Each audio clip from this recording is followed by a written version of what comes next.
2024 আমরা এখানে 9,000 এই প্লাস 9,000 প্লাস ছিল, মানে 10,000-এর কাছাকাছি। এখান থেকে আমরা 16 থেকে 20,000 আমরা নিজেদের চেষ্টা করছি লিডে। মানুষের পাশে মানুষের সাথে আমরা আছি এই বাংলাতে। আপনারা দেখছেন সংবাদ শিরোনাম। দেখলেন তো অনেক কিছু, এবার দেখুন নতুন কিছু। কিছুদিন আগেই গ্রাম বাংলার ভোট হলো, ভোটেও কিন্তু সাধারণ মানুষের জয় জয়কার হলো। মাননীয় মুখ্যমন্ত্রী বলছেন 74টার কাছাকাছি প্রকল্পের ওপরে আস্থা রাখছে সাধারণ মানুষ। আমরা এখন এই মুহূর্তে পেয়েছি রঘুনাথপুর একের ব্লক সভাপতি, একদম গ্রাম বাংলাতেই বসে রয়েছি। ভোট তো হলো, মানুষও ভোট দিল, জয়লাভও হলো, কিন্তু ভোটের পর কতটা কাজ শুরু করলো রঘুনাথপুর একে, মানে কী কী কাজ শুরু করলেন আপনারা? আমরা দেখুন, গত পঞ্চায়েত নির্বাচনে আমাদের ধরতে গেলে 2018 নির্বাচনে ভরাডুবি হয়েছিল পঞ্চায়েত টিএমসি, 2019-এ আরও ভরাডুবি হয়েছিল। আমাকে 2020 সালের 10ই আগস্ট আমাকে মানে ব্লক সভাপতি করা হয়। তারপরে বঙ্গধ্বনি যাত্রা 2021 বিধানসভার আগে একটা বঙ্গধ্বনি যাত্রা রাজ্য থেকে একটা কর্মসূচি ছিল। সেই কর্মসূচি জানতে পারি কী কারণে আমাদের এত ভরাডুবি। সেই লক্ষ্য রেখে আমি আস্তে আস্তে কীভাবে কর্মসূচি মানে রিপেয়ারিং করা যায়, আমরা এত ভোটে কেন হারলাম। প্রায় 28,000 ভোটের কাছাকাছি আমাদের ব্লক থেকে ডিভিসিট হয়ে গিয়েছিল, বিজেপি এখানে আগে এগিয়েছিল। কিন্তু আমরা 2021 নির্বাচনে ওই কম সময়ের মধ্যেই, এক বছরের মাথায় আমরা রিপেয়ারিং করে এনেছিলাম। আমরা রঘুনাথপুর 1 নম্বর ব্লক প্রায় 6,000 কাছাকাছি, মানে 5,500 প্লাস এরকম আমরা ভোটটা মার্জিনে কমাইছি 28,000-এর জায়গায়, মানে 22,000 ভোট আমরা মেকআপ করেছিলাম। তারপর 2023 পঞ্চায়েত নির্বাচন সময় পেলাম, রিপেয়ারিংও আমাদের হইল। তাতে দেখা গেল আমার রঘুনাথপুর 1 নম্বর ব্লকে 7টা অঞ্চলে তৃণমূলের বোর্ড হয়েছে। আমাদের 21টা পিএস মেম্বার আছে, 21টা পিএস মেম্বারই টিএমসি, এবং জেলা পরিষদ 2টা আছে, জেলা পরিষদ 2টাই টিএমসি জয়লাভ করেছি। এটাই সাফল্য।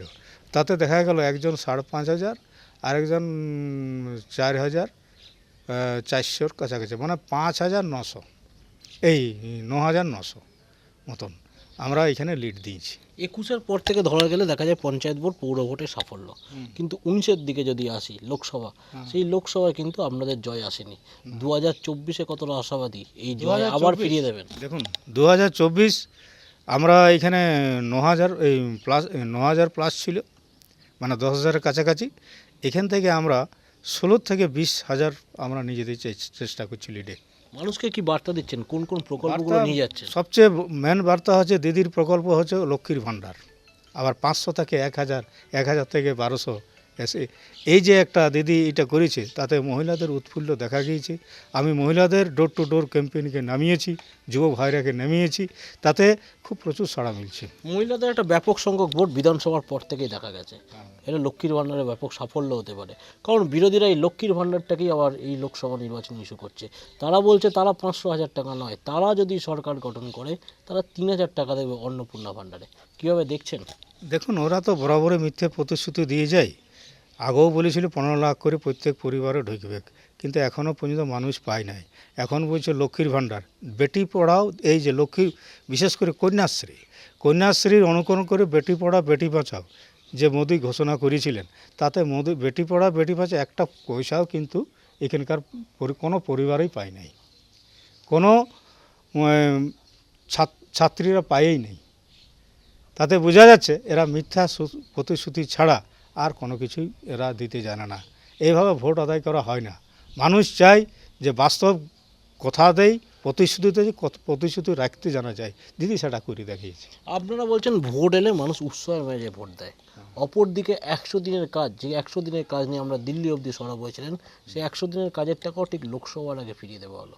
গ্রাম বাংলা এখন কি তাহলে খুশির আমেজ চলছে? খুশির আমেজ, খুবই খুশির আমেজ। এই বকেয়া টাকাটা যেটা আমরা দিল্লি পর্যন্ত লড়াই করেছিলাম অভিষেক ব্যানার্জির নেতৃত্বে, এবং সেই নেতৃত্বে আমরা রাজভবনেও ধর্নায় বসেছিলাম। তাতে দেখা গেল যে কেন্দ্রীয় সরকার মানে মোদী সরকার কোনো টনকই লড়ালেন না। তাতে দেখা গেল দিদি চিন্তা ভাবনা করলেন যে কেন্দ্র হয়তো দেবে না, মানুষের এই বকেয়া টাকা আমরা রাজ্য থেকেই আমরা ঘোষণা করলেন এবং বকেয়া টাকা অনেকে পেয়ে গেছে। এই যে সামনেই ভোট, ভোটের আগে অভিষেক ব্যানার্জির সভা, মুখ্যমন্ত্রীর সভা, এটাও কি একটা অন্য রকম আলাদা পাওনা হয়ে যাচ্ছে? জোয়ার এনেছে, নবজোয়ার থেকেই জোয়ার এসেছে। আগে আমাদের পঞ্চায়েত নির্বাচনের আগে অভিষেক ব্যানার্জির নেতৃত্বে যে নবজোয়ার প্রোগ্রামটা নিয়েছিলেন টানা দীর্ঘদিন উত্তরবঙ্গ থেকে দক্ষিণবঙ্গ পর্যন্ত, তাতে দেখা গেছে আমাদের বিশেষ করে পুরুলিয়া জেলায় আমাদের ব্লকে প্রচুর সাড়া মিলেছে। প্রচুর যুব, ছাত্র, মহিলা সকলেই সমস্ত স্তরের এবং তৃণমূল প্রেমীরা এই সাড়া দিয়েছিল প্রচুর। আপনারা বলছেন তৃণমূলের নবজরে জনজোয়ার এনেছিল এবং সেই সাফল্যই এসেছিল। সেই সাফল্য জনগণের গর্জন, বিরোধী বিসর্জন কতটা পুরুলিয়া হবে? জনগর্জন তার থেকেও আর বেশি।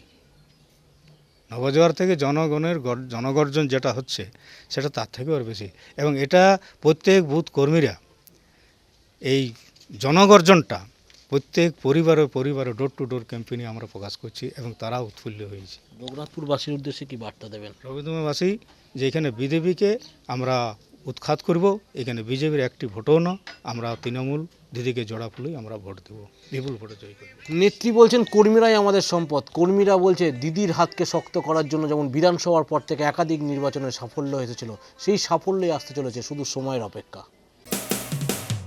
মানুষের পাশে মানুষের সাথে আমরা আছি এই বাংলাতে। আপনারা দেখছেন সংবাদ শিরোনাম। দেখলেন তো অনেক কিছু, এবার দেখুন নতুন কিছু।